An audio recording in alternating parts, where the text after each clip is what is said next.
So guys, kanina feeling, ngayon naman ay orange fruit juice.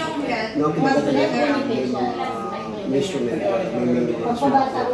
So talagang malalaman ko, sabi niya, standard na po yung suka. Kaya, gusto yung mga safety pa rin. Pero sa atin kasi sa video, sa orange yun, so may buto ka lang. So Dito lang yung orange dito. Ito yung pa.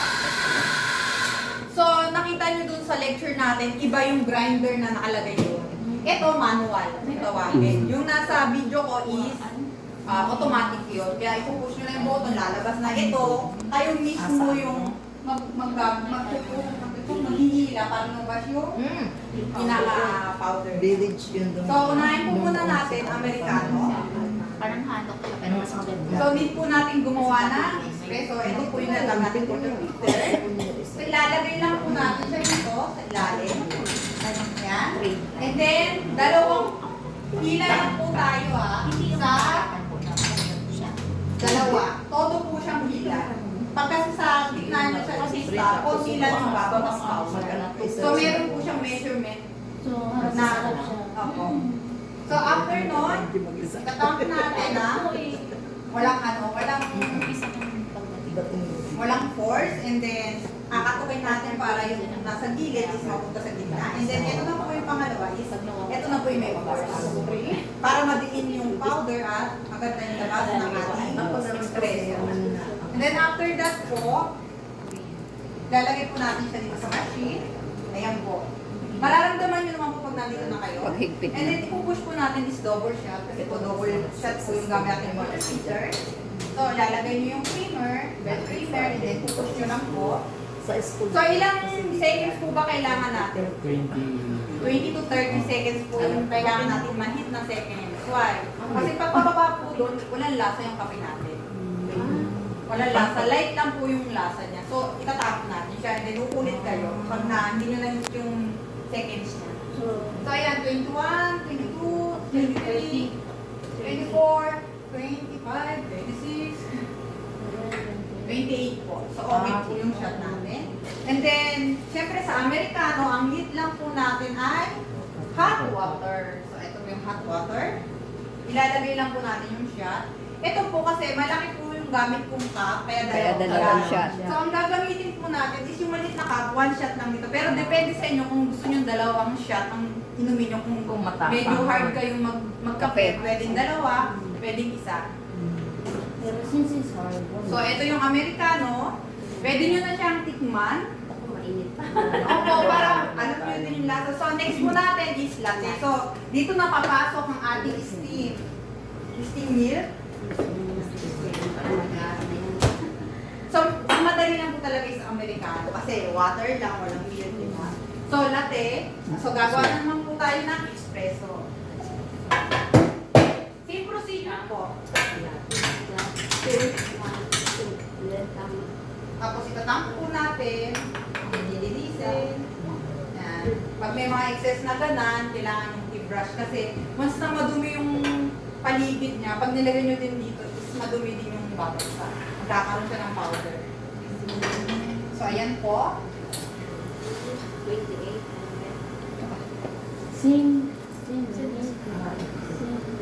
Tapos po, while waiting, sabi ko sa inyo, 200. So, hindi na ako gamit yan. Kayo na lang. Kasi tansyado ko naman po siya. Pag lagi nagdito ka. Nakapikit ka oh. Pwede ba yun? Hindi, kasi sa amin nga, di ba pag alam mo na, So, 29 po.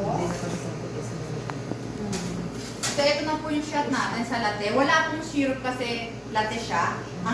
Yung menu, yung press latte is just like Opo. Basta yung pinaka-menu, yung list natin nandun, makikita nyo lang kung ano yung ilalagay. So, yung latte is espresso lang. And then, need natin ang steam milk. So, sabi ko nga po, before kayo mag-start, papasilitin natin at pupunasan muna natin yung steam natin kasi tendency namin nakabulong dyan or madumi. So, yan. papasilitin na natin. Pero syempre, careful kayo na hindi mahawakan to kasi mainit yan. So, ang hahawakan niya itong rubber. So, dapat pagpapasilid kayo, nakatapat doon. Kasi pag once na dito sa'yo yan. Mapapasok ka. So, dyan dapat yan. So, ilalagay na po natin itong steam pitcher natin. So, ang pag-i-steam po, unahin po natin, ididip po natin siya sa half lang. Maririnig niyo po naman siya kung nasa ilalim na ilalim siya. Ayun o. Yan, ilalim na ilalim po siya. Pero i-half lang po siya. I-half nyo lang siya. And then, bubuksan nyo na to ng half din. After yan, gagawa tayo ng foam. So, bababa lang natin ng konti. So, para narinig nyo. Yan. So, meaning to say na nagagawa siya ng foam. Tapos, yung counting nito, nasa 20 to 30 lang din. Pag na-hit nyo na yung heat niya, naririnig nyo, tahimik na siya. Tapos, saka natin i-off. After natin i-off, pupunasan ulit po natin. Kasi once na hindi natin sa pinunasan agad, matutuyo siya. Titigas. Pupunasan. So, nakapag-steam na po tayo. Pakita ko po ang steam. Ayan po sa latte. Hindi siya masyadong foaming. Opo, kasi latte Siya siya. lang siya. Tapos ito yung espresso natin. So, napakaganda ng labas ng ng steam natin. So, habang nilalagay nyo siya, pwede nyo na siyang i-rotate para yung blend, nagbe-blend na yung espresso at saka milk niya. So,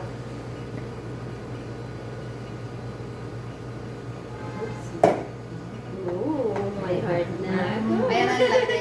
Pwede po natin siyang tikman. Hindi, parang bulaklak na gumamela na hindi maintindihan. Ano po? At least may bulak lang. So, pwede nyo po siyang tikman ha.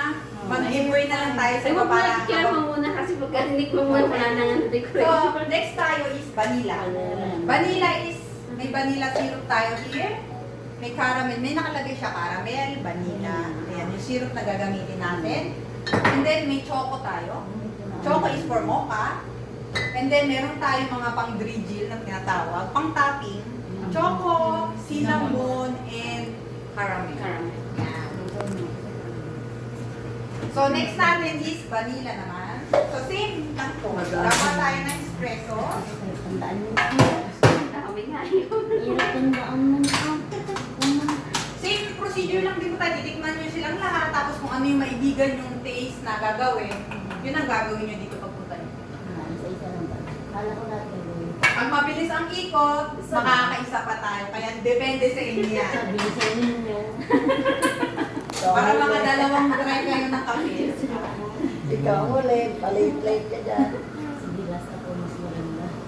So while waiting, no, pwede po tayo maggawa na. Hindi na ba?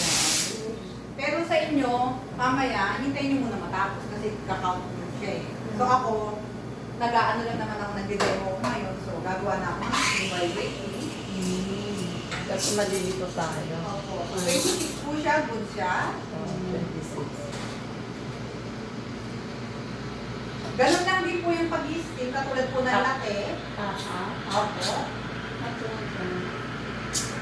Tingnan.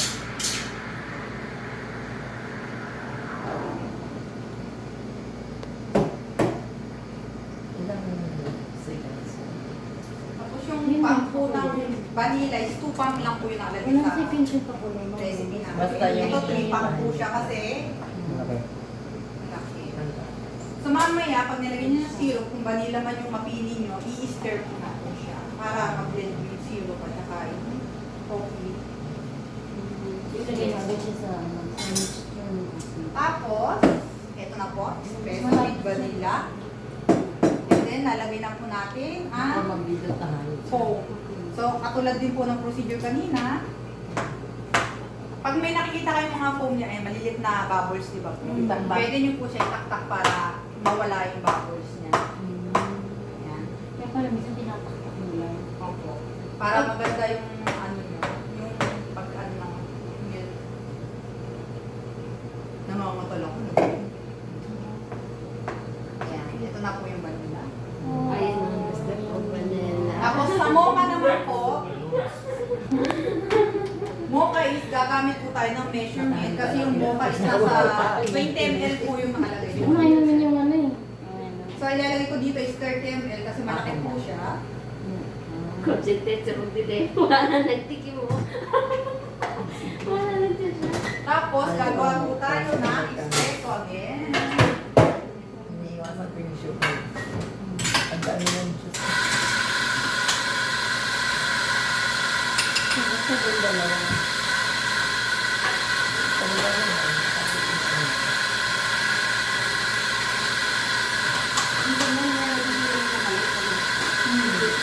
So, while waiting, wait to be.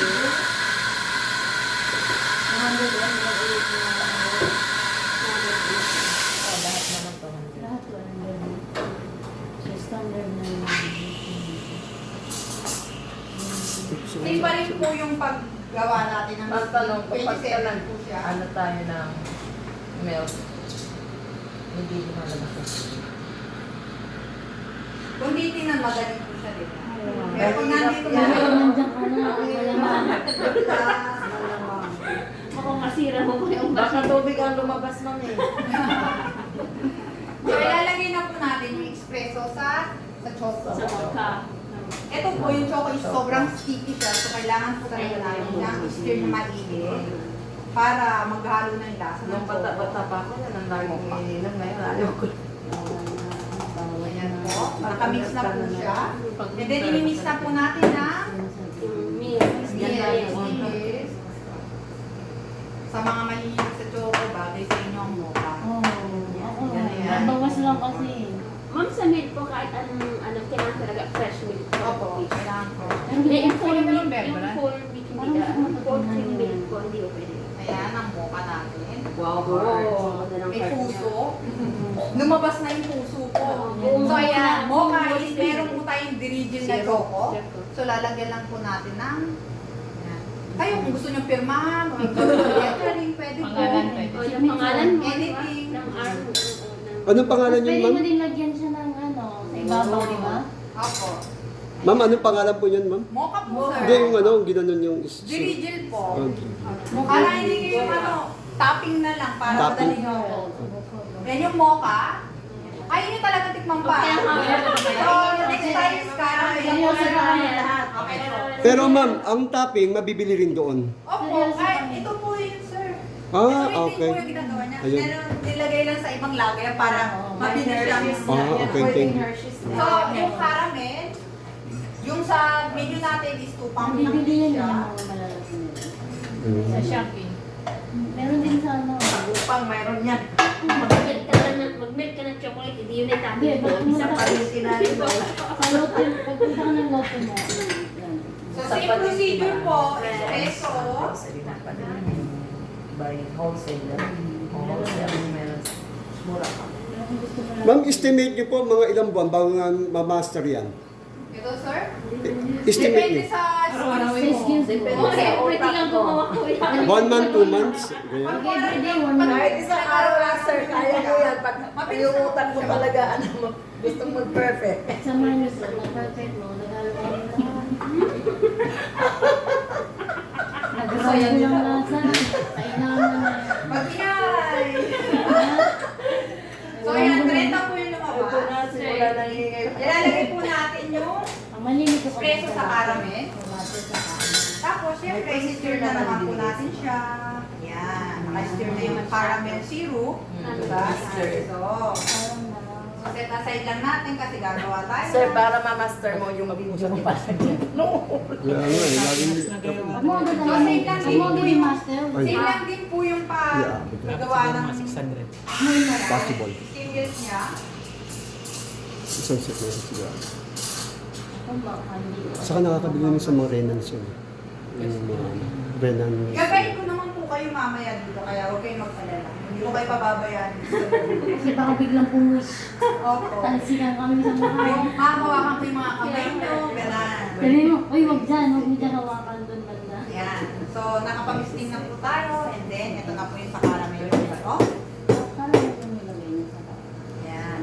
So, habang naglalagay, magano tayo. then tak lang natin para mawala yung bubbles. Para ma-achieve nyo yung ganda ng drinks Yung na. ano, yung finish. Ano yan? Mama. Oh, ang ganda naman ng heart na yun. Maganda ng paganda ng heart mo, May Bea. daming heart pag ano. Hindi, paganda ng paganda. Tapos, siyempre, caramel, pero caramel Caramel. topping. Ito, dahan-dahan lang tayo kasi medyo malaki kasi yung ano niya. Saka ano siya, malapot yun. Yan, ganan. Ganan lang. Matamis po yung caramel, kaya baka magka-diabetic na kayo ngayong araw, kaya yan, ganan lang. So, yan. Ano yun last? Last na. Last na tayo, dito tayo sa Cappuccino, may pwede. favorite. Dito po tayo mag-iba. Yung lahat po ng steam ng mga yan, Ito na kayo. tulad-tulad. Sa cappuccino po, mag-iba po tayo. Why? Yan Ano yung ba yung malapot. Yan yung Yung may Hindi po siya Creamy. foamy. Malalim, mas malalim siya, mas yung milk niya. deeper. Mas marami yung cream niya. Isa-isa. Hindi, mas foamy. Okay na, okay na. Foamy. And then wala siyang syrup. Ang ilalagay lang natin is cinnamon powder. Cinnamon powder na to. So, same procedure. Wait lang. Yung cinnamon. Natin. Kasi na yung cappuccino.